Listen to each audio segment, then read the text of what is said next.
Welcome back to Ask DRTK. And a while ago, when I did my Audio Technica AT2040 review, I had some requests for a comparison against the Presonus PD-70. So that's what we're going to do today. Now, all of the audio in today's comparison will be done without processing. I have both microphones connected directly into the Focusrite Scarlett 8i6. Of course, they're dynamic, so no phantom power here. Check the lower third for the gain that I have set for each microphone, and keep an eye on the top corners so you know which microphone I'm speaking through. Now, today's video is not a full review of each microphone. If you're interested in details, you can check out my full review of the AT2040, and I have soon upcoming a review on the PD-70, so keep an eye out on the channel for that. So in this comparison, we'll do a few physical tests. We're going to look at plosive performance on each microphone. We'll test the proximity and distance, as well as background rejection. And then it's really going to be all about audio back and forth between the two microphones, so you can get a sense of the different sound we get from each one. First, I'll tell you a little bit about the build quality. I think both of these microphones are very solid and well put together. Holding either one in hand, it feels like it's going to last a long time. There's considerable weight to each one. No issues for support on my Warm Audio boom arm. But in any case, I mean, these microphones definitely have a good build quality. I don't think there's an edge of one over the other. So let's get going with the proximity test on the microphones. I'll get up close. First, we are here on the Presonus PD-70, and I'm up very close to demonstrate the proximity effect on this microphone. Now I'm right up close on the Audio Technica AT2040, and this is what the proximity effect of this microphone sounds like. And as you can see, it's different on both microphones, keeping in mind that the Presonus by default comes with a foam wind covering. There is a capsule underneath, and I'll slide it off quickly just so you can see. The capsule idea, very similar to an SM7B.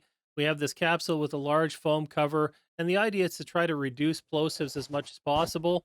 I think a lot of it, too, is about the styling on this microphone. People are wanting to compare it to the SM7B. And I think, when I pull the SM7B out, there is probably quite a bit of similarity in the two microphones. Probably have an upcoming comparison of these two in the near future as well. Now we'll go ahead and take a look at how distance from the microphone affects the sound. And right now I'm at about 6 inches away from both of these microphones. You can see I have them pointed kind of off axis towards the center of my mouth. That's to help out a little bit with plosives in general, but also I just wanted to keep it as even as possible, plus kind of how you would normally use this. It's not too common to speak directly right into the front of the microphone unless you're really, again, trying to engage that proximity effect. So here's what we have. This is 6 inches off the microphone. You're hearing me on the PD-70 right now, and now you're going to hear me over on the AT2040. That's what the sound is like at 6 inches away.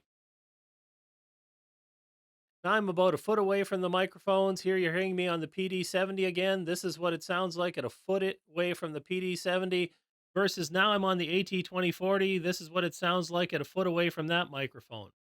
Now I've turned the microphone toward me a little bit more, but here we have the PD-70. This is me at about a foot away from the microphone, and this is the sound you get. Now we switched over to the AT2040, and again, I'm at about a foot away from the microphone, and this is the sound.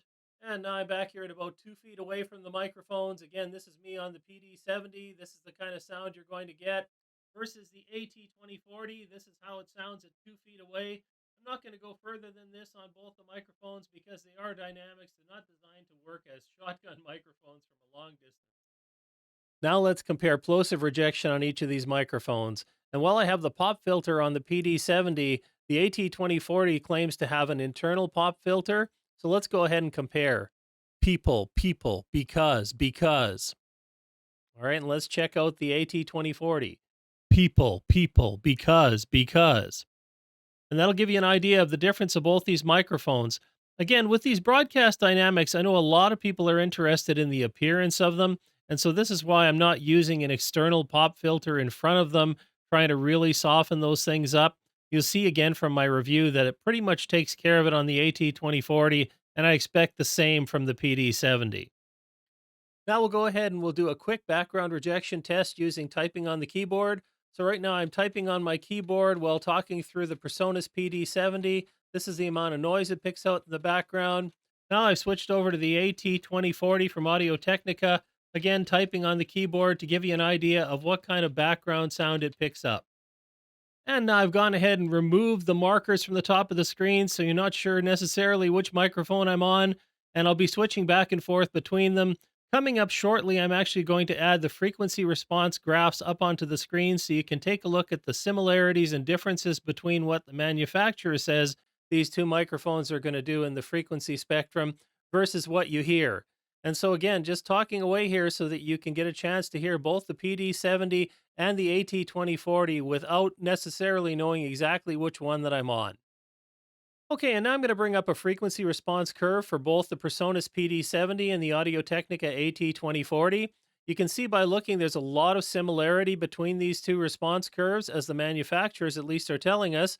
There's a roll off in that low range below 100 hertz, especially below about 70 and 80 hertz.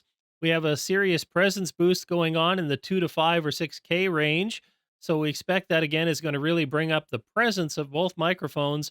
And then we have a roll off after above about 12K. And so that gives you an idea that you're trying to really cut kind of a lot of that high end out of here. Not unexpected for a dynamic microphone. I mean, if you want to capture a lot of those really high frequencies, most people will turn to a condenser microphone for that. But all this time, I've been actually switching back and forth between the two microphones. And I wonder if you could tell which one was which when I'm doing that. And now I'll bring back the graphics to tell you which microphone I'm speaking on. So as I'm talking right now, can you tell which microphone it is? Which one am I speaking on? And there you see it. I'm speaking through the Presonus PD-70. How many of you got it right? Let me know in the comments below. Did you guess it was a PD-70? Did you think it was the AT2040? With some microphones, it can be challenging to tell which one is which. Both these microphones are very popular choices in that sub $150 price point, and I think there's a lot to be said about the sound for each. Of course, it's personal, so you'll have a preference. I may disagree or agree, so I'm not going to make a recommendation of one over the other. Really, I just wanted you to get to hear both microphones side by side so you could decide if one has a tone out of the box that's a little more favored to the sound you're trying to get. And if you're interested in detailed reviews on these or other microphones, check out the video and playlist on the screen. As always, thanks for watching, and I'll see you next time.